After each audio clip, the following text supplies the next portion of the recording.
In this video, I'm going to explore the new Necromancer class, which will be added with the Elsewhere expansion in May of June, and just landed on the PTS yesterday. While we'll probably be doing some builds for it when it reaches the live version of the game, in this video I just kind of want to explore the skills and abilities and see and discuss, how they are and how this new class will perform.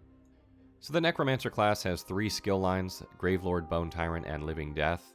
Gravelord is your DPS line, Bone Tyrant is your tanking line, and Living Death is your healing line. The first ability in the Gravelord skill line is Frozen Colossus. This is very much like your other AoE ultimates, drops it into an area, does damage over time.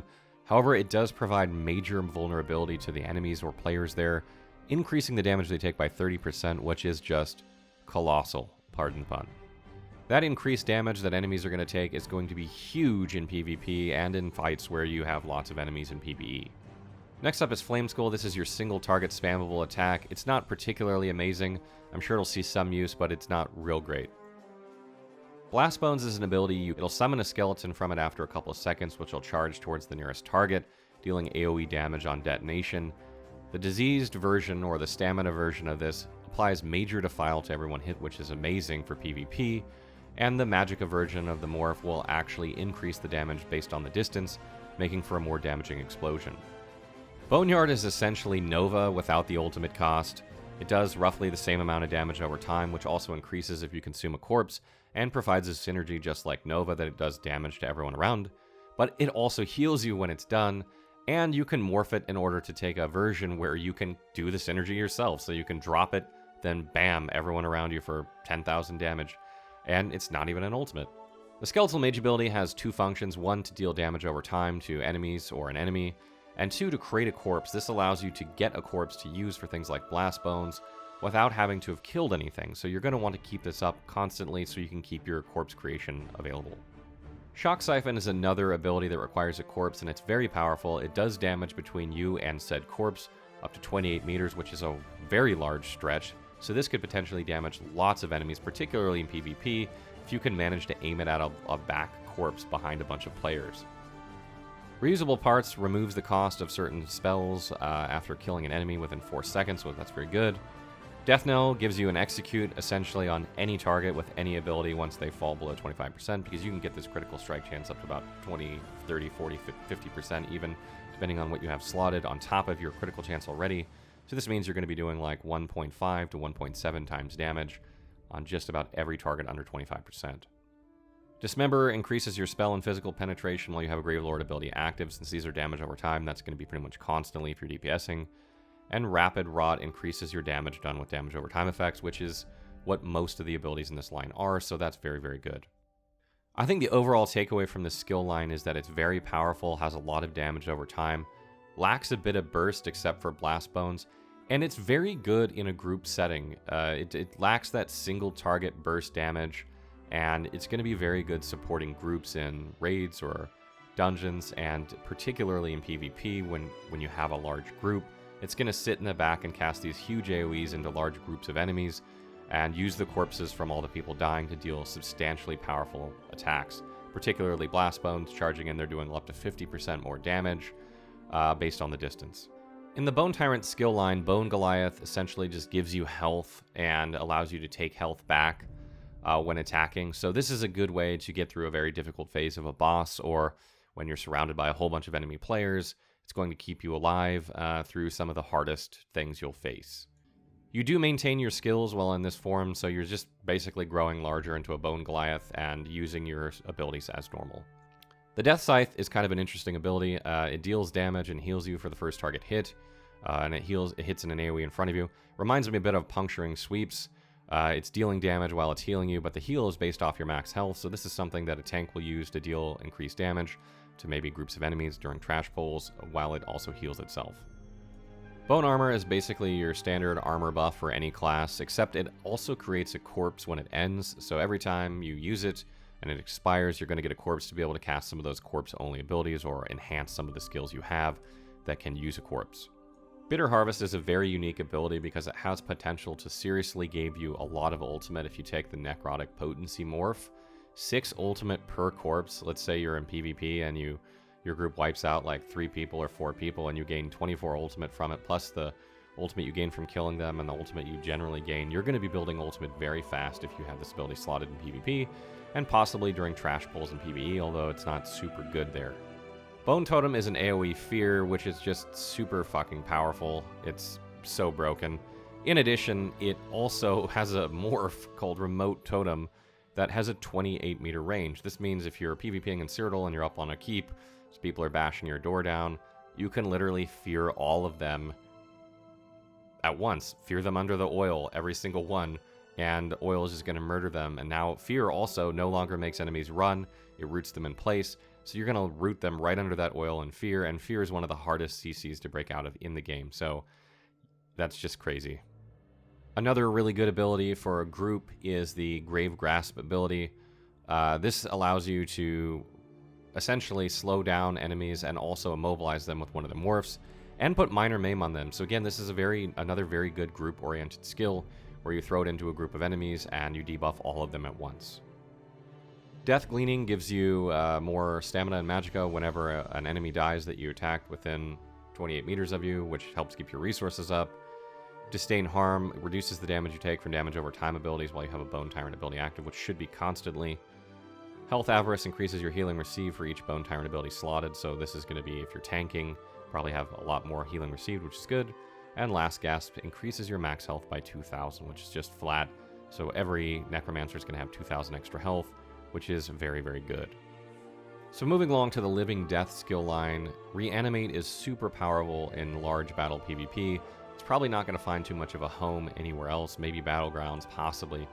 But the Animate Blastbones morph is a game changer. Imagine you're fighting a big battle at a keep, you res 3 of your friends at once, and summon 3 Blastbones at once, and they all charge into the enemies and AoE, and probably killing 6 people at once while you picked up 3 people. It's extremely powerful, but only in that circumstance. Render Flesh is your standard healing ability. Debuffs you with Minor Defile when you use it, which isn't great, but it is a good instant heal, and it does heal more than one target with one of the morphs. Expunge is your cleansing ability. Now Templars are not the only class with a cleanse. They have a morph of it that also cleanses up to 4 effects, much like one of the Templars morphs. So that's going to be very, very important in PvP, and possibly PvE if you're tanking. Life Amid Death is an AoE heal, but requires a corpse. And one particularly interesting thing is the Renewing Undeath morph actually cleanses negative effects. So you can AoE cleanse with this ability for much, much less than the Purge ability costs from the support skill line. So this is going to be really important again in PvP, particularly large-scale PvP, or maybe even small-scale when you want to cleanse several members of your group. I can't stress enough how powerful that will be in PvP. Spirit Mender is another very powerful ability. It's like regeneration. It heals you over time, so you're going to throw this up in regeneration to keep your health topped off if you're PvPing. And one particularly interesting thing about it is that it leaves a corpse after you're done using it, so then you're free to use corpse abilities, which is great. And one version of it actually reduces the duration of it down to 8 seconds. So you'll be able to get corpses more often, and it'll heal you more potently over that 8 seconds. I think this one ability right here might turn the tide in PvP and solo and dual battles because of the fact you'll be able to put hots up on yourself, switch to your DPS bar, and just go to town while you're constantly being healed by Spirit Mender and regeneration. Restoring Tether is pretty much another AoE heal. It doesn't heal in an AoE per se, but it heals between a corpse and you for healing over time and to all allies. So it's also very powerful. It requires a corpse though. Does increase your healing done while slotted. You just have to have a corpse to use it. Curative Curse increases your healing done when you have a negative effect on you. Should be constantly in PvP, not so much in PvE probably.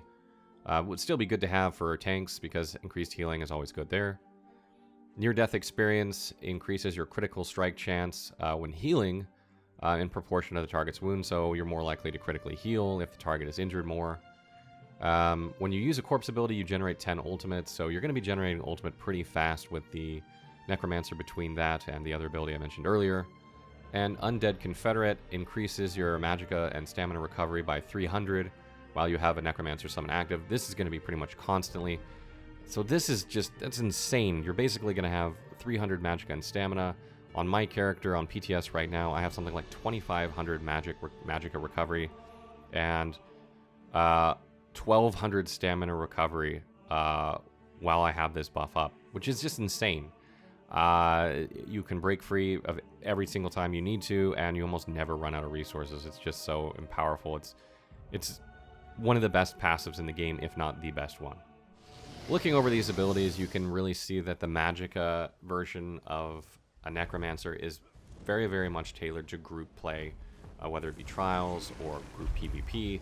It's going to excel in groups because of all the buffs that apply to groups, and because of all the attacks that are AoEs or in cone or straight line, or heals that are the same way. The stamina version will very much be the solo one-on-one type dueling PvP, because you need to get burst from somewhere, and the Magicka version just doesn't have a lot of burst damage. So that burst is going to come from weapon damaging abilities. When you couple that with some of these passives and the healing over time that the Necromancer has, I think these guys are going to be like Warden's 1.5 in terms of stamina PvP builds. Unfortunately for those who don't have the Necromancer, if you do have this expansion or you're planning on playing it, and you do like small-scale PvP, I highly recommend trying out a Stamina Necromancer. So this is still a very early version of the Necromancer, but you can see already how powerful it's going to be. It has some of the best passives in the game. It has heals over time, which make it very, very effective in PvP, and it's going to be really, really good in a group. I think probably the thing that it's lacking is probably overall DPS on single target, particularly if you're playing a Magicka build. But it's so powerful, I don't know what ZeniMax is going to do with it. When the Morrowind expansion came out, Wardens were very much overpowered at launch. Everyone knew. They didn't really do anything about it. I don't know why. I very much expect that Necromancer is going to be the same. I do think there'll be some tweaks here and there on PTS, and maybe it'll be a little less powerful. But I think by the time it reaches live, it's still going to be extremely powerful. So I highly recommend, if it looks interesting to you, which it does to me, go try it out. Go play a Necromancer. It's going to be very, very powerful for a while before it gets nerfed. And I fully expect them, 6 months, 3 months down the road to start nerfing it after one's already bought the expansion. So it's going to be interesting to see what happens.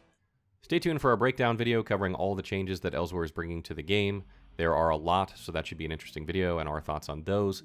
And also keep us in mind down the road here in a couple weeks as we get closer to live release, we're going to be doing more videos on the Necromancer class and builds, and really exploring what it can do, once it's hit the live setting of the game. We'll also be covering the new sets, so if you like the set guides that we've been doing, be sure to stay tuned for those as well.